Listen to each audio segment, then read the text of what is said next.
I'm not going to waste your time. Here are 3 things that are keeping you weak in 2024. Number 1 is fapping. I mean, you don't need me to tell you now, especially if you've watched my previous videos, how bad fapping really is. Fapping pretty much is tricking your brain into thinking that you're actually doing it with a real woman.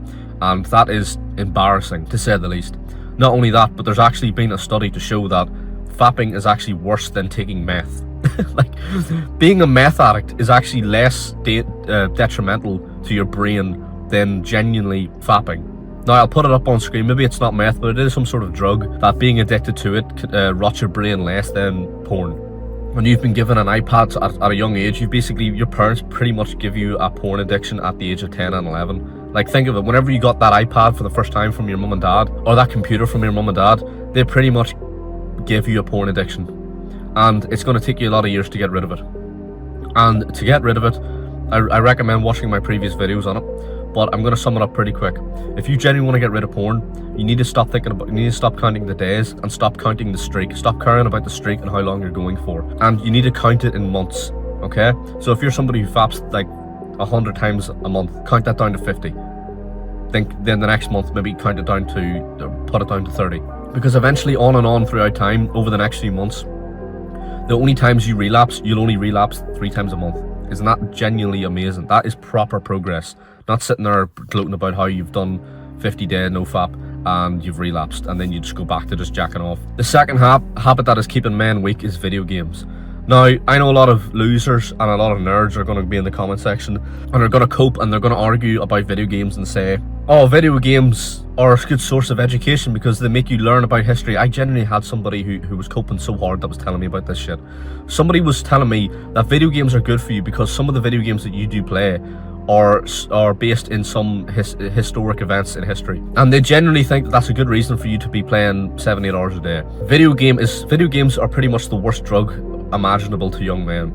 They completely sap away your energy and your spirit for actually going out into the real world and achieving your goals, and they make you care more about wanting to achieve goals on Call of Duty or Grand Theft Auto or Skyrim. That's generally what the modern day has completely tricked your brain into doing. It's completely tricked your brain into, like, whenever your caveman ancestors were going out there, their primal desires and goals was to take down a mammoth or kill a tiger, and throughout time it's been other things as well, like invent a certain thing, to revolutionize the world. And now in the modern day, our Gen Z era, the weak era of young men, our goals and aspirations are to hit master rank or to hit master prestige on Call of Duty, or to get that gold gun on Black Ops 1. So if you're somebody who plays video games right now, you need to quit it. And I don't mean play 1 hour a day, I don't mean cut the hours down, I mean genuinely just find something else to do. I'm going to give you a really good tip to actually quit video games, right? Is to work on a side hustle, right? And I mean like a theme page. There's 16-year-olds out there, bro, who are making theme pages pretty much, that are setting their families free, that are retiring their mother. There's people out there who are making Instagram, TikTok theme pages that make up to about 5k a month. They're not playing video games. These people are like 14, 16. And you're probably 20 watching this right now. And there's people way younger than you who are making far more money. Because more young men, more over the years, are starting to turn away from video games, mostly because they are crap nowadays. I'm not gonna lie. Most young men now are getting fed up of playing video games and being addicted to that sort of stuff and turning towards business and money. And because they've traded their time for that, even if they wanted to play video games again, they no longer could. So stop playing video games and go out and find something like a business and start your own business. Because once you're occupied with that, you will just not have no time at all to play video games. Alright, the third habit that is keeping you a pussy is pretty much poor sleep. Let's face it, bro, I'm going to give you a very shocking fact at the minute. 99% of fucking men our age are sleep deprived. We're all pretty much sleep deprived.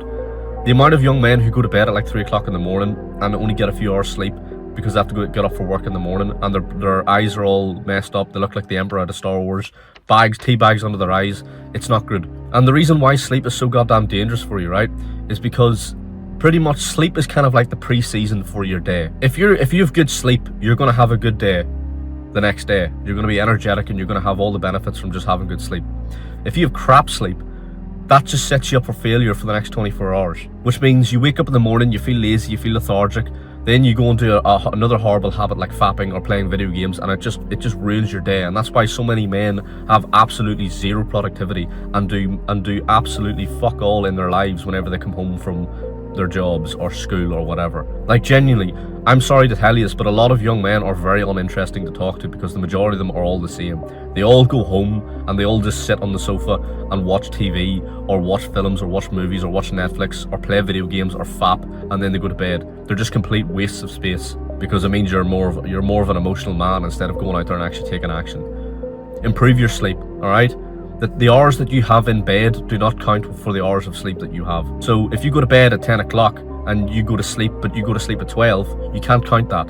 You have to count it from 12 o'clock. You can't count it from 10. So I'm going to give you a really extreme sort of solution. Now, I know a lot of people will actually disagree with this, but this is just something that's worked for me, and it could work for you. I recommend staying up all night. Now, I know what you're saying. What the hell? You've just told me to have good sleep, now you're telling me to pull all-nighters. But for one time, and I'll tell you why. If you can pull an all-nighter and stay awake for the rest of that day and then go to bed at 9-10 o'clock, you will be so goddamn tired around 9-10 o'clock that you will have such an amazing sleep. And that pretty much resets your sort of sleep cycle. It means your sleep cycle, it means the next time, it means whenever 9 o'clock rolls around the next day, you'll be very, very tired again.